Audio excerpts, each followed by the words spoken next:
जब किसी कारणवश हमारे पूर्वजों की मृत्यु हो जाती है और मृत्यु जो अंतिम संस्कार आदि होते हैं, अगर हम में या हमसे किसी प्रकार से कोई त्रुटि हो जाए या कोई अपराध हो जाए, शास्त्र नियम अनुसार हम वो ना कर सकें। आज हमने देखा है 13 दिन तक कोई नहीं करता, 2, 4, 5 दिनों में ही हवन करा लेते हैं, ब्राह्मणों को जिमा देंगे। कहाँ उसकी गति होने वाली है क्या? 13 दिन तक वो जीव अपने परिवार में ही घूमता रहता है, अपने परिवार को देखता है और 13 दिन बाद उसकी इस पृथ्वी से यात्रा आरंभ होती है।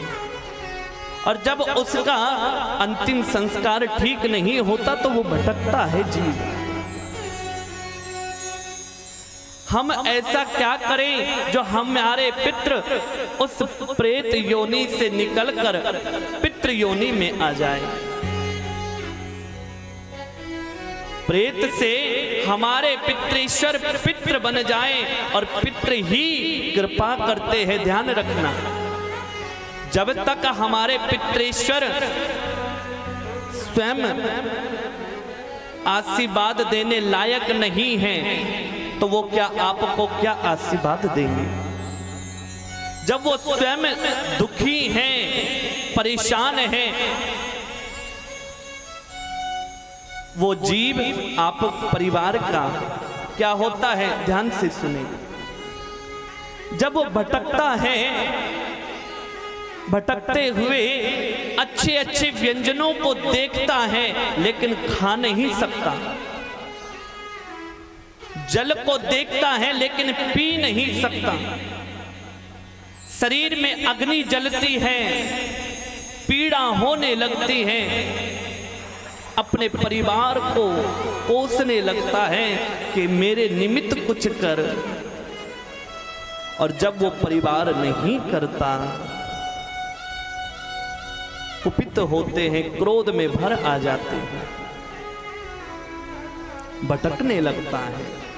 और जब अपने परिवार को श्राप देते हैं,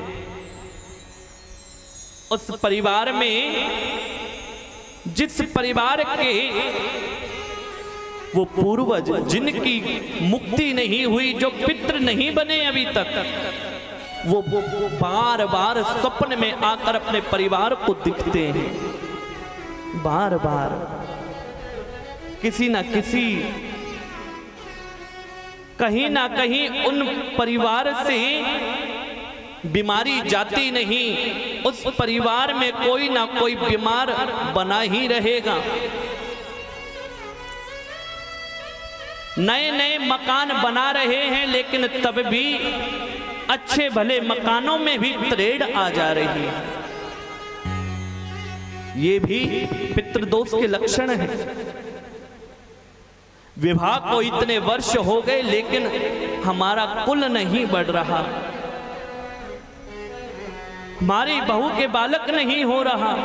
पुत्री आराम से हो जाती है लेकिन पुत्र होने में परेशानी हो रही है, तो समझ लेना हमारे पितृ की कृपा हम तक नहीं आ रही। आपको सुखी तो वो कर सकता है जो स्वयं सुखी होगा। आपके पितरों का आशीर्वाद आपको तभी मिल सकता है जब आपके पितृ खुश होंगे। क्या दुखी व्यक्ति क्या आपको सुख दे सकता है? बताओ, दे सकता है क्या? जब एक स्वयं दुखी है वो आपको कदापि सुख नहीं दे सकता। सुख के लिए, खुशी के लिए तो उनको स्वयं सुखी कराना पड़ेगा।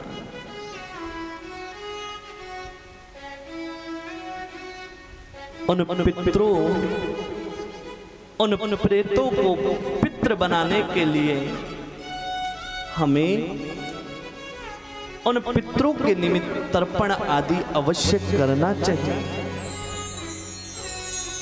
जब तर्पण करते हैं तब पितरों को आपने देखा होगा कुशा लेते हैं हाथ में।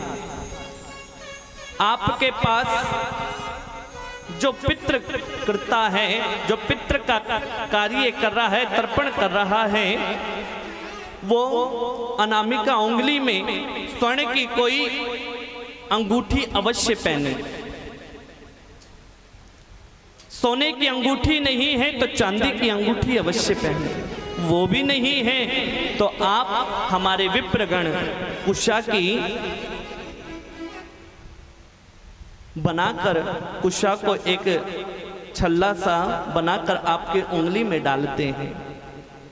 उस कुशा से जो भी जल छू कर गिरता है, पितृ अधिक प्रसन्न हो जाते हैं।